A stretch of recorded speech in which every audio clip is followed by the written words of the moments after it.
If you want to start using your BeHear now as a personal hearing amplifier without connecting it to your phone, no problem. Just keep watching this video. If you want to learn how to pair it with your phone and other Bluetooth-enabled devices, click this link.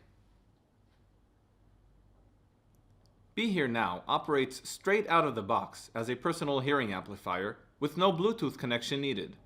Ambient sounds are amplified and transmitted from the headset's microphones directly to your ears. Start by turning BeHear Now on by pressing the power button until the light blue LED appears. The headset is now on. In order to activate the personal hearing amplification, toggle the function on with a long press on the right control box's middle button.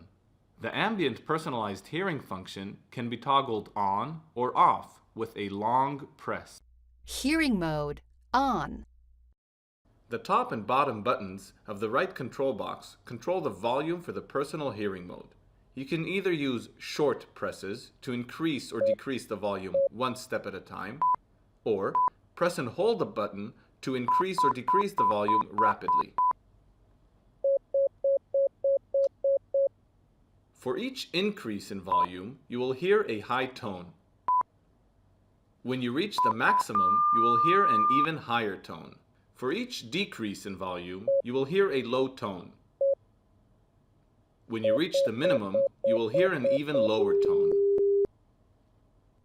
Thank you for watching this video. If you have any questions or comments, please contact us here.